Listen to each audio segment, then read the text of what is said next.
Keiki discovering their heritage. It's Kupuna Reels. Aloha, I'm Malia. This is Joy and Isabel. Today we're going to start our journey into Ko'olaloa. In Hawaiian, elders are called Kupuna. Our first story is about Charlie Bryant. He's a really cool, respected fisherman. We're hoping to make some new friends and have a lot of fun. I hope you enjoy this adventure with me and my friends.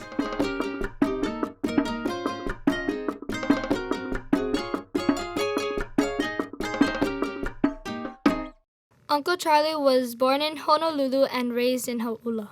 That's where I'm from. Well, not the entire time. He went to live with his auntie in Honolulu for a while. Uncle Charlie went to Kalihi Elementary for a time, but then he had to leave school for work to help his ohana. Because we have 12 in our family. I have 6 sisters and 6 brothers. Wow, Keiki had a lot more responsibility back then. You mean Kuleana? Yes, Charlie worked to support his family. He gave all the money he earned each week to his mom, except for $5 for his lunches. When Uncle Charlie was a kid, they respected their parents. Go help your mom. No. We have to. We cannot say no, because we know we're going to have 2x4s on our back.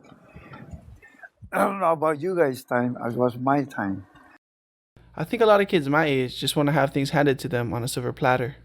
Dinner is served. You're in my way, Dad. We used to buy bread for like 5-10 cents a loaf. Roll 5 sharp. Our gas used to be like 12 cents a gallon. Fill up, man. $5. When Charlie was a little Keiki, there was no electricity in this village yet. That means no TVs, computers, No video games? not even washing machines. Everything was by hand. Not even light bulbs. They use coconut oil to burn lamps. And gas lamp. How did they have fun? I made coconut hat and fruit basket, 9-year-old. And I still can do that. Started to learn how to play ukulele. I love the ukulele. So does Charlie. He plays that thing all the time. In fact, he used to go to Papa Kolea and play with the Aikau brothers. They live next to the graveyard. They would jam. Wait, Charlie was friends with the Aikau's? Yeah, Eddie called up Charlie all the time to help him play volleyball against the firefighters in Haleiwa.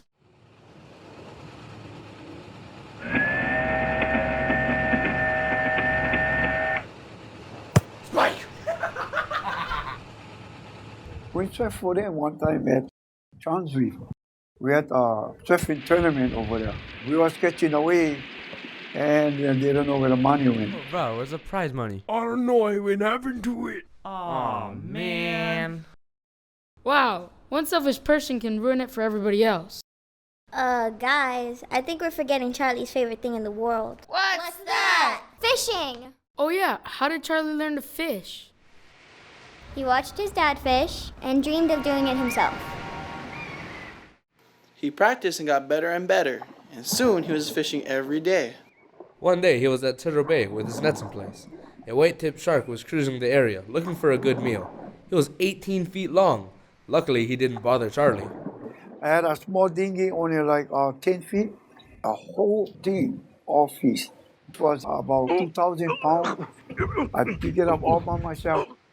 His friends happened to be surfing there, and they saw Uncle needed help. Eriaka's brother, Jerry, came, Boy Kiloa, from Haleiwa. So they told me, Uncle, drop on the surfboard and then we help you pull a boat in. So I started staying next to them. We started going all the way to inside Turtle Bay. When we touched the bottom, the boat sank with all the fishing. We started walking under the water until we get up to the shallow water, and we got it all. It was Awesome. This is just one way to fish. It's called kahe kahe. Or surround net. This is a challenging type of fishing where many fish are caught using a big net. Charlie uses just a small pokey to get out into the water. Before Charlie can go out fishing, he has to prepare his supplies. Charlie uses nets that are more than 50 years old. That's because he repairs them as soon as they are damaged. The eyes are the diamond shapes in the net. Okay, this is the eye right here. You see, if this called 2.5, it's a 2.5 eye. Get all kinds of size eye, not too not. If Charlie doesn't repair his nets, the fish would escape through the eyes. Charlie uses ropes to lash many net sections together to make a giant fence out of nets to hold all the fish in the water. Charlie starts off with a really big fence and gradually makes it smaller and smaller, like a spiral. The fish are trapped in a small area. Once Charlie has caught a bunch of fish in his net, he has to put them into the boat. Charlie works to fill the little boat with fish. Luckily, the Hawaiian tradition lives on, and the townspeople come out to help with the catch. Oh man, can you imagine if people didn't help out? That's a lot of fish. I know, but they'd still try to get fish for themselves. Oh my gosh, that guy has fish! Fish.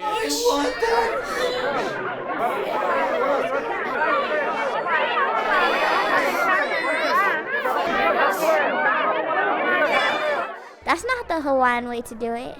We work together. Lau lima. Well, not as much as in the old days though. Back then, Hawaiians really worked together. It's just like a practice to us. And that's how we started learning about hukilau. Hukilo! A very large net was spread across the shoreline of a bay. The large net had tea leaves on it that would scare the fish into the center of the net. Oh, brother, what is that? I don't know, man. That thing is scary. Shoots, man. Let's get out of here. And I'm not talking about the tea that you drink, but the Hawaiian plant that was brought over on the original canoe when the Polynesians reached Hawaii. All the families and community members would pull and pull a large net full of many fish to the shore. Pulling in the large fishing net together was a lot of hard work. After everyone pulled the net full of fish to shore, the owner of the net would divide the fish into bunches. Every family who helped with the hukilau shared in the catch. There was always plenty of fish to go around. By working together and sharing, the whole community was not only well fed, but they had fun too. The hukilau usually turned into a party for the whole village. By the time that Charlie was a young man, community sharing of goods was less common, but Hawaiians were still trading goods without the use of money. The ones in the mountain area, like the hunters, we always trade fish for the pig or whatever, and taro for fish. Sharing everything we make might not be the main way of life these days, but we still share whatever we can, because sharing makes our hearts happy. But if you can't get a hukilau together, you can always go out by yourself and use a throw net. I really wanted to be like how my dad brought in the fish. I used to watch my dad come in with his throw net. Throw nets are circular. There are weights on the outside edge of the net and a line called the land line. That runs to the center of the net. Then there are a bunch of smaller lines to the outer hoop. After the net is thrown, the fisherman can close up the net by pulling the land line, capturing the fish. Well, that's the idea, but how do you actually do it? Cross like this, turn the net on like that. And you set it like this. Put your knee out like that. Okay, you want more weight here than here and here. Okay? So now you just grab this part here, you got three. One up, one down, one up here. So now you put the lid down, you watch the lid, you let go of the lid, you just grab the net. See how the lid hanging? But before you can catch fish with the throw net, you have to throw it. That takes skill. Using this method, you can catch a lot of fish at once.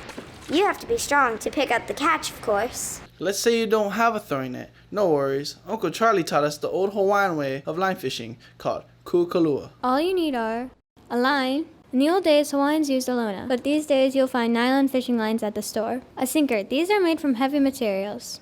An old bicycle tube. A hook. And some delicious bait. Yum. After securing the line to the tree, you lay out the line along the beach like a snake. Then you twirl the end of the rope with a hook and a sinker on it until it flings out into the water. Like a cowboy lasso. A little like that, yeah. The sinker weighs down the hook and bait so that it stays underwater where the bigger fish hang out.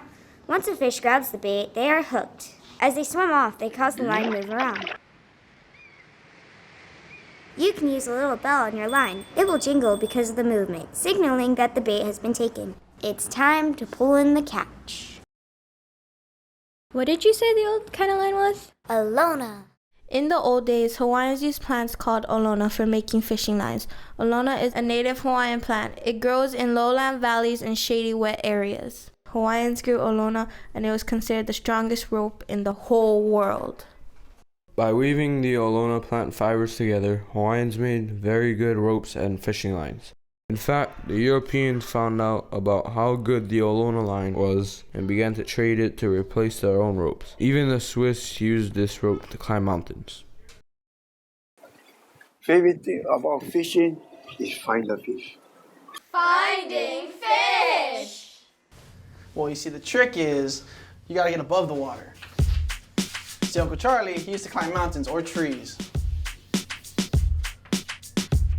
Most of the time, the sun isn't in the center of the sky, so the sunlight hits the water at an angle. When anything ever hits a flat surface, the angle that it comes in at is the same angle that it leaves. Equal angles. That's called reflection. That's called reflection. Oh man, that looks like the sunlight's gonna hit him in the eyes. That's why he wears the shade. Polarized glasses! That's right, kids, polarized glasses. Those are the glasses that block sunlight that bounces off of flat surfaces. And that glare is out of there. Oh yeah.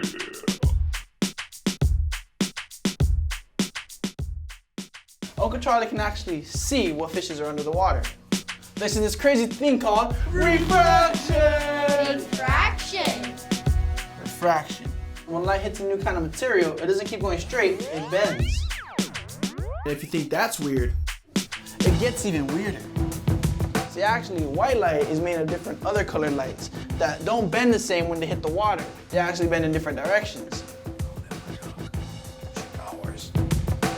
Out pops a rainbow! You see, most of the colors actually miss Uncle Charlie, and since different species of fish actually swim at different depths, they come out looking different colors. Even though most of them are silver when they're up close. Ew. Science is cool. I can tell the fish, they come in school. If you have a lot of sun, you can see the fish from far. Oh man, what if there was no fish for a long time? 1 whole month you're trying to look for fish and you don't find it, your body gets weak. I don't care what position you are. As soon as you can find a big school, then you come strong. And you just grab your boat, just go. Charlie finds a lot of happiness while catching fish. But you know, I don't think Charlie's the only one.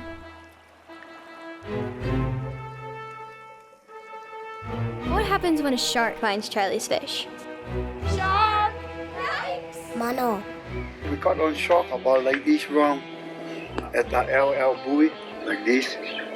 He was eating our aku. You know the tuna? Big, bro. Big. The fish came up and wrapped my boat like this. Oh, he went over. I just boy told me, Uncle, I'm gonna gaff him. Oh man, that sounds scary. He told me, Uncle, you go try it. Give him, Uncle! Then finally the shark wanted to jump in my boat, so I gaffed him under, cut that tail right off. Whoa! But isn't he scared to go out there? I mean, with all that shark bait around him. He's confident out there in the ocean. Nothing out there really worries him anymore. Uncle Charlie's been fishing for years. I have about over 50 years. Why are they gonna bite me when they have plenty of fish in the net for eat? With so much experience, Charlie must have caught some rare fish. My favorite fish to eat is akuli. I don't want the body. I just want the head, the eye, and the brain. That's all I want. The rarest fish I caught one akuli, 4.5 pounds. And I was trying to mount the akuli, but we had on big hurricane came passing by. Hurricane! Everything went just down.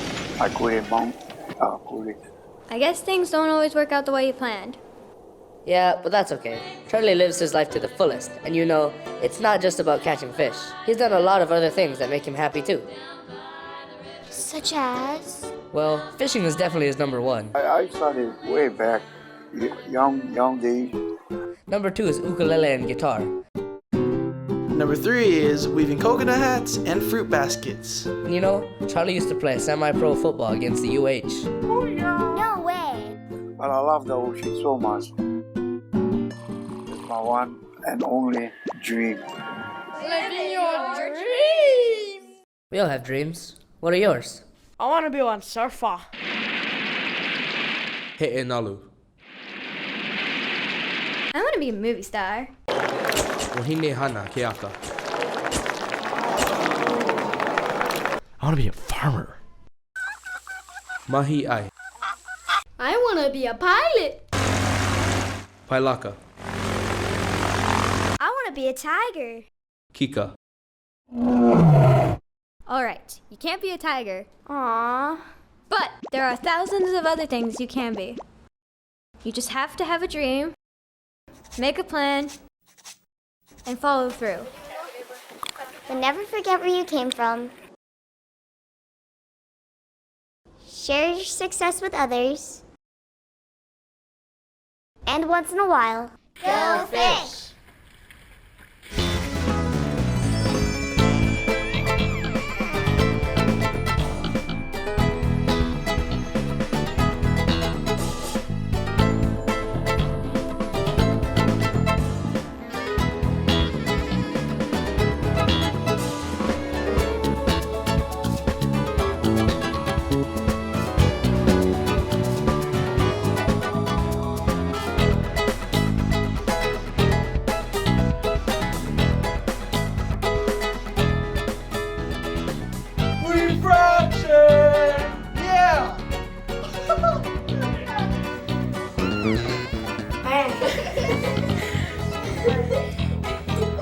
Charlie Bryant.